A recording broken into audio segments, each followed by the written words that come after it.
Title: Prison Food in ADX Florence, Meals in the World's Harshest Prison. The last meal before silence.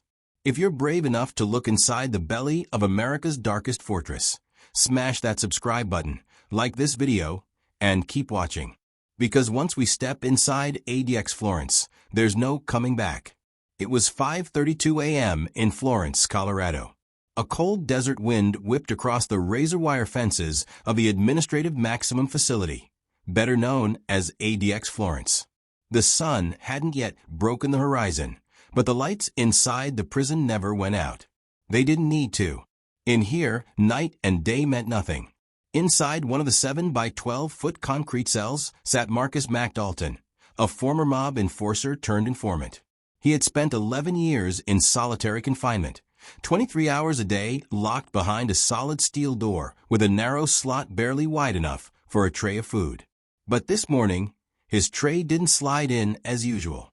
It lingered for a second, trembling slightly in the slot before being pushed inside. On it sat something he hadn't seen in years, an apple. That was odd.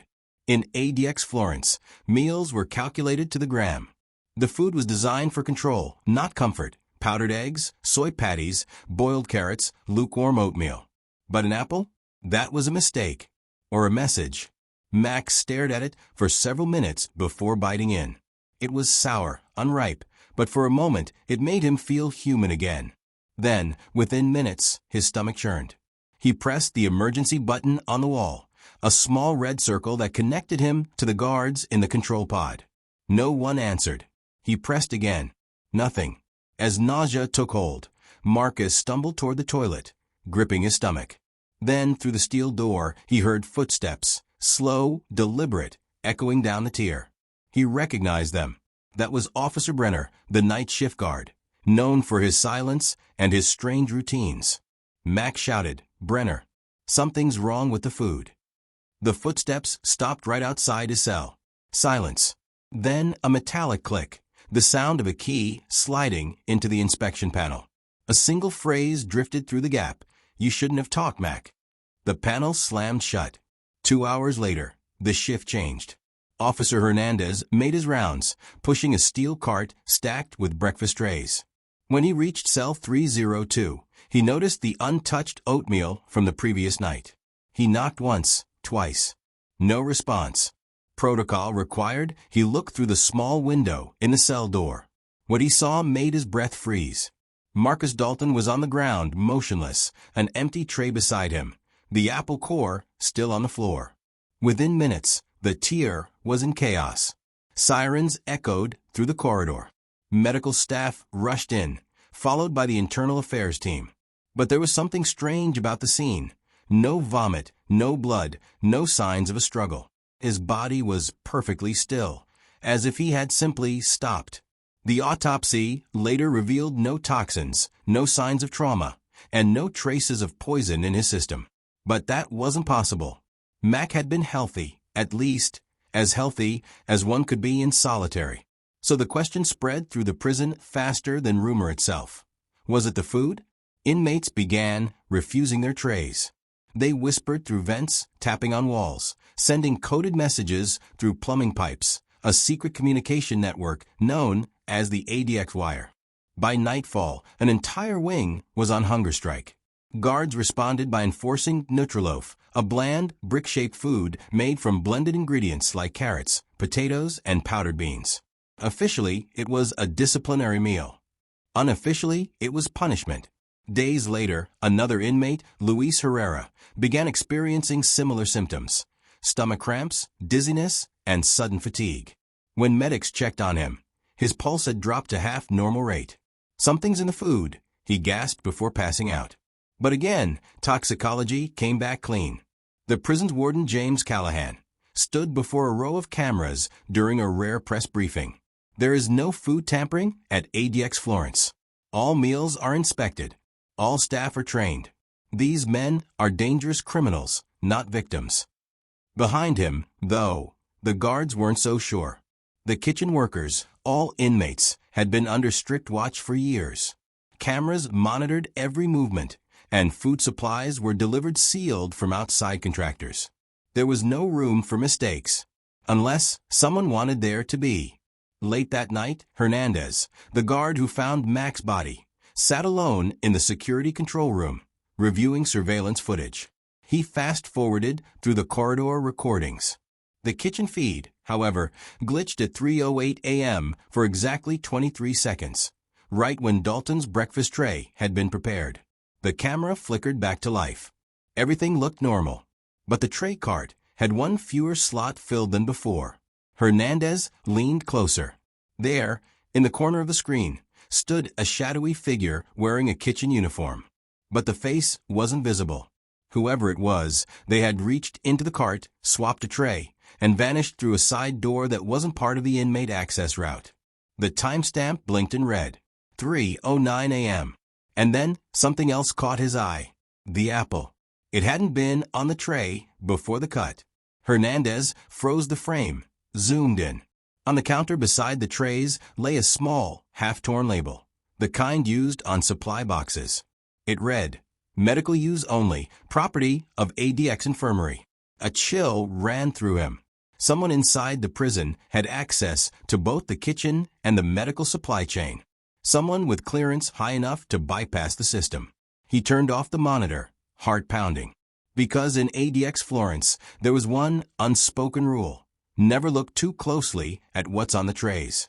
But Hernandez had already looked, and what he was about to uncover next would make him wish he hadn't. The shadow in the kitchen. The morning after Marcus Dalton's mysterious death, ADX Florence was quieter than usual. Even for a prison known as the Alcatraz of the Rockies, something felt different. The air inside the concrete walls hung heavy, not just with the weight of silence, but with suspicion. Officer Hernandez hadn't slept. He replayed that 23-second glitch in his mind over and over, the moment when the kitchen feed cut out and the apple appeared on Mac's tray. He couldn't shake the feeling that someone inside the prison, not an inmate but a staff member, had planted it. He opened his locker, slid out his worn brown notebook, and wrote 3 words in thick black ink: the apple theory. He knew if he took it to Warden Callahan, he'd be dismissed, maybe even reassigned.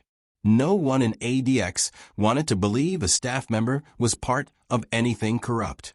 But Hernandez couldn't ignore what he'd seen. He started small. He went to the kitchen. The smell of bleach hit first, strong enough to make his eyes water. Inmates worked behind a reinforced glass barrier, moving mechanically as guards watched every motion. Trays slid down the line, each meal weighed and sealed.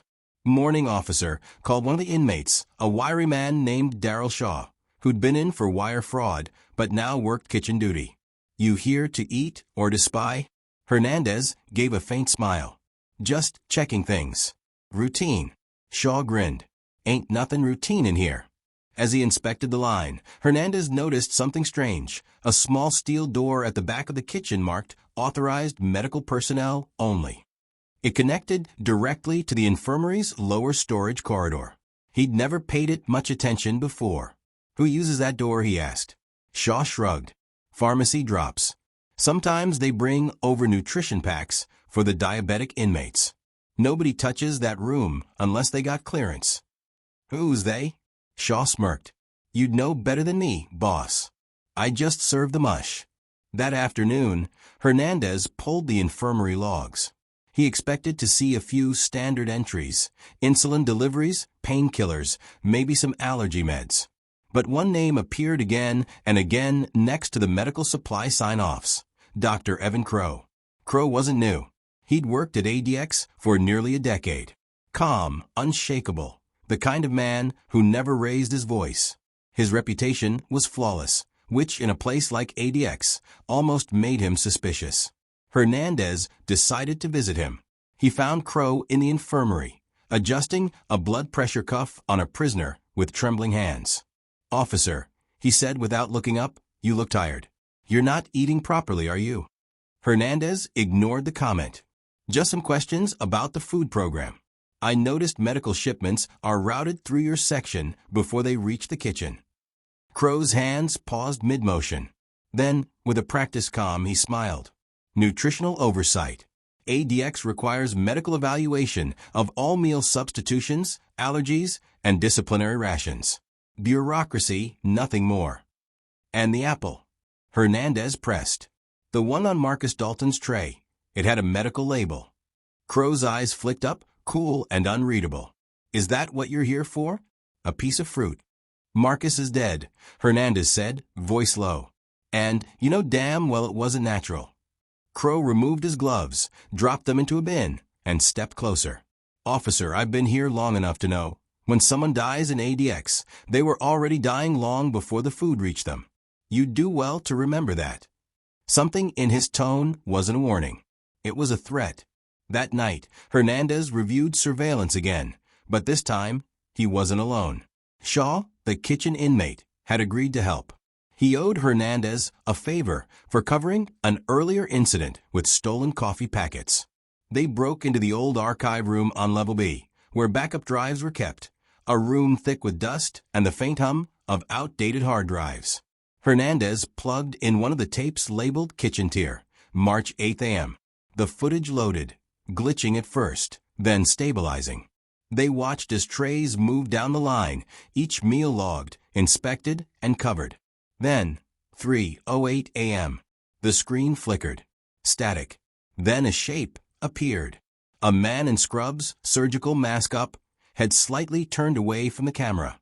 He carried a small white vial, poured a clear liquid onto a cloth, then wiped the rim of one tray compartment. He glanced toward the camera once, just before the feed cut. The mask slipped down enough to reveal a jawline, sharp, clean-shaven, familiar. Shaw froze. That's the doc. Hernandez exhaled sharply. Dr. Crow. But the next morning, when Hernandez went to report it, the archive room was sealed. 2 armed supervisors were standing outside. Orders from above, one of them said. Routine maintenance. Routine. Always that word. He returned to his station, palms sweating. He had a decision to make, go to the feds and risk his job, or stay silent like everyone else. But before he could act, a small envelope appeared in his locker. No return name. Just a folded piece of paper with 5 words written in neat black ink. He's not working alone. That night, Hernandez received a message through unofficial channels, the kind inmates used through the ADX wire. A note smuggled under a vent, written on thin toilet paper. It read, "They tested on us first. Mac wasn't supposed to die." It was signed with a simple L.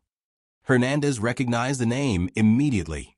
Luis Herrera, the inmate who'd collapsed days after Mac's death. He was alive, but barely. He rushed to the infirmary, flashing his badge to get in. Luis lay in bed, pale, shaking, eyes half open. "Luis, who's they?" Herrera coughed weakly. "Crow and the man upstairs." "The warden?"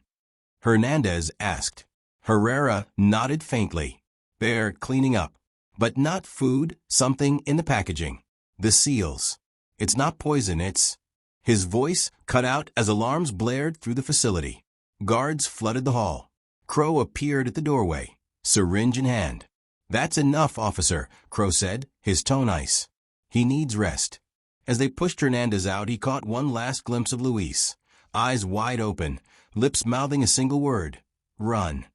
Hernandez stumbled into the corridor, heart pounding.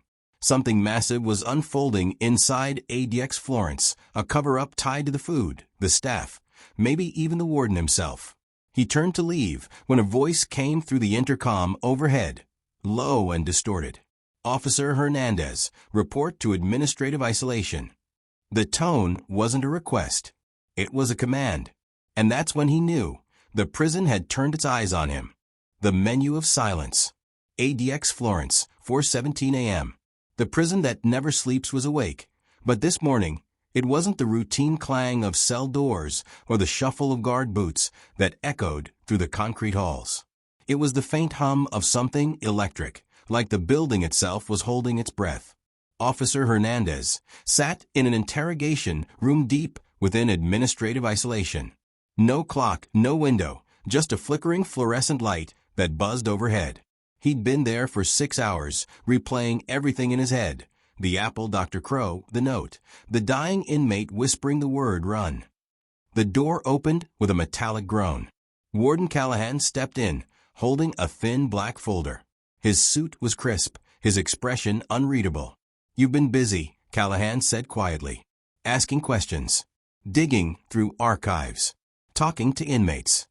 "I'm just doing my job," Hernandez replied, keeping his voice steady. "No," Callahan said, setting the folder down. "Your job is to follow orders. You crossed a line, officer." He slid the folder toward Hernandez. Inside were surveillance stills, Hernandez in the archive room, Shaw beside him, and a printed frame of Crow's face half covered by a surgical mask. "You were never cleared to access restricted footage," Callahan continued. "That's a breach of protocol. You're suspended pending investigation." Hernandez clenched his fists. "And Marcus Dalton? Herrera? What's protocol for that, Warden?" Callahan leaned forward, his voice dropping to a whisper. "You're asking the wrong questions. The food program isn't your concern. It's classified government research, not murder." "Research," Hernandez echoed. "You're experimenting on inmates?" The warden's eyes flickered, not guilt, but warning. "You have no idea how deep this goes, son. Walk away before you disappear like the rest." He stood, straightened his jacket, and walked out, leaving the folder behind. Hernandez flipped it open again, but something caught his eye this time. Beneath the printed photos was a sealed plastic bag, containing a small white pill and a faded label that read, "Nutritional Fortifier, Lot Number 3327, property of Biolex Laboratories. A corporation, not the Bureau. Private contractors, the kind that supplied the prison's food systems." Suddenly, it made sense. The medical shipments, the sealed door between the infirmary and the kitchen, the nutritional oversight. It wasn't oversight. It was testing. That night, Hernandez found Daryl Shaw again, working in the kitchen. "You were right," Hernandez said quietly. "There's something in the food. Biolex Labs. Ever heard of it?" Shaw froze mid-motion, ladle dripping soup back into the vat. "Yeah," he said slowly. "They came 2 months ago. Installed new sealers, changed the packaging process. Said it was for hygiene. But after that, guys started getting sick. Then disappearing." Hernandez's pulse quickened. "Who was the last one taken?" Shaw hesitated. "A lifer named Keller. Went blind overnight. They said it was natural causes, but..." He trailed off, glancing up at the camera dome above them. The red light blinked, recording. Hernandez motioned toward the freezer. "In there. No cameras." They stepped inside, cold air biting at their faces. Shaw continued in a low voice. "Crow runs the food distribution with the lab's data team. They call it a cognitive stability trial. They're feeding microdoses of something, supposed to calm aggression, lower violence rates. But it's burning guys out from the inside, like they stop being people." Hernandez swallowed hard. "And the warden knows?" Shaw nodded. "Hell, he's signing off on it." A sudden creak behind them, the freezer door shifting. Both men froze. A silhouette stood in the doorway. Dr. Crow. "Gentlemen," Crow said calmly, stepping in and closing the door behind him. "It's quite cold in here for a conversation, isn't it?" Hernandez's hand instinctively went to his holster. Crow raised a hand, not in fear, but in control. "You've done well, officer," he said. "You got closer than anyone ever has. But you need to understand, this isn't a crime. It's progress. Do you know what happens when we stop these trials? The funding disappears. The inmates riot. People die. This keeps order." Hernandez's jaw tightened. "You're poisoning human beings." Crow's lips twitched. "No, we're perfecting them." Before Hernandez could respond, Crow moved fast. A sharp hiss filled the air as he sprayed a chemical mist from a small canister. Shaw collapsed first, coughing violently. Hernandez staggered backward, eyes burning, reaching for his radio. He pressed the panic button. "Unit B, 7, medical emergency. Kitchen freezer." Crow smiled faintly through the haze. "You shouldn't have come back here, officer." Then, the blare of alarms. The door burst open. 2 armed guards stormed in. Hernandez hit the floor, vision spinning. The last thing he saw was Crow being pulled away, or so he thought. When Hernandez woke up, he was in the infirmary, wrists cuffed to the bed. The ceiling lights glared down. He turned his head, vision blurry. Across from him, sitting calmly in a chair, was Warden Callahan. "Welcome back," the warden said. "You inhaled quite a bit of sedative. Crow's gone missing. Shaw's dead. Hernandez's throat was dry. You let this happen." Callahan stood, his tone eerily composed. "We did what we had to. BioLex is shutting down operations, and the Bureau will clean up the rest. You'll be transferred. New post. New file. Forget this place." "Forget." Hernandez rasped. "You killed them." Callahan turned to leave. "No, officer. We fed them." The door shut. Weeks later, ADX Florence resumed normal operations. The news reported nothing, just a minor administrative reshuffling. Hernandez was reassigned to a low-security facility in Nevada. But the nightmares didn't stop. Every night, he'd wake up sweating, tasting that metallic bitterness from the freezer air. Then one morning, an envelope arrived at his motel room. No return address, just his name, handwritten in neat block letters.